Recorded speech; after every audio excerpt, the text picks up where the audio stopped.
What is going on, guys? VinVin520 here doing an achievement tutorial for Awaken the Gazebo in the new Zombies map, Buried. Okay, so first things first, you cannot use bank money in this achievement. You cannot use bank money and you cannot use weapons stored in the refrigerator. So get that off your mind, okay? You can't do that. Okay, so first things first, you're going to spawn in, and the person who is going to go for the achievement is going to grab the chalk on the wall, the Remington chalk, right there. They're going to put it down, and then after that, they should be able to purchase one box. I normally recommend that you go buy the box as soon as you can, and with luck, hopefully you will get the time bomb the first time. But if not, there are a few little things that you can do to get your points up. And after you get the time bomb, of course, you're going to throw it on the floor.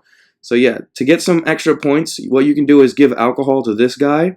And what we found is that the further away he is from the barrier he destroys, the more points you get. So obviously take your time, be careful, just set it up, and with any luck you'll be able to send him a good distance and get a good amount of points. If I'm not mistaken here, I get about 1100 something. Not 100% sure, but that helps me buy more alcohol so that, my friend can get his achievement.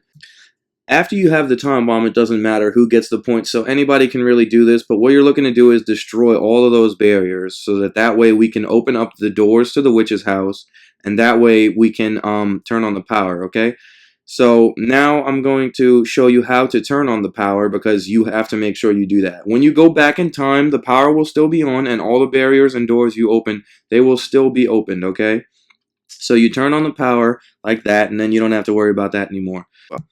Once all the barriers are destroyed and all the doors are opened, your friend can now go back in time, and hopefully you either left a few zombies or you left the last zombie at round 1. Either way, when you see a zombie, don't immediately shoot it because you don't know exactly what will happen. Here's an example. I can't even hit him. Look at this.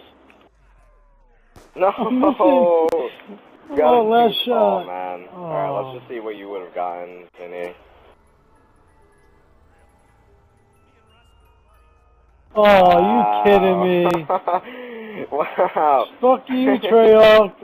That would be our luck.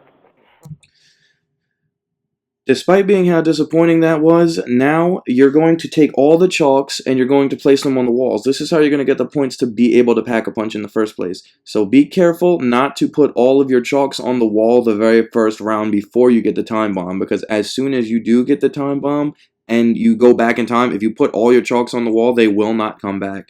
And right now I'm showing you all the locations of the chalks. This is the one in the saloon. You just run up the stairs in the middle and then you just come around the house. And there's the question mark right there. Okay, the next chalk, for some reason, I don't know why, it's in the courthouse. I ran up with Sean here, but I did not, look at where it is. If you just pretty much see where he stops, left there, it's right there. And then the last chalk is in the church. You go upstairs, to the left, up the stairs, and then it's at the end of the hallway. Now, if your friend needs a couple of extra points, feel free to down yourself so that way he can grab his extra points, whatever he needs, and you send him off on his journey, and it is now his responsibility to get through the house. Now, when you get to the house, you want to be very careful. Here's Sean's view of what he was doing. So, as soon as you get into the house, one witch will spawn to the left as soon as you get to the base of the stairs, and then if you take time, more will spawn. But then one will spawn in the room with the bed there, one will spawn right behind here, one will spawn at the end of this hallway after you walk inside. One will spawn as soon as you get to the end of here again. One will spawn there.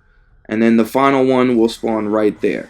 Pretty much at this point, you want to just run and book it out of the house because, the longer you stay in there, the more witches will spawn. And keep in mind also that at least one witch will spawn in the maze with you. And you have to be careful. Here's Sean killing that one right now. But you have to be very, very lucky. And you have to be very careful, okay? So take your time, but don't take too much time. Now you just find your way through the maze, and hopefully you've attained your perk like Sean did there. And you will get to the pack-a-punch machine. And here is my view of the achievement, because you actually get to see the achievement pop up. And yeah, we didn't turn the power on for me in the beginning, so they had to go back and then, finally get it right. But hopefully if you've done all those steps correctly, guys, you will get the achievement, which Awaken the Gazebo. There you go. Either way, guys, I hope you enjoyed this video, and please, like my video or whatever you want to do.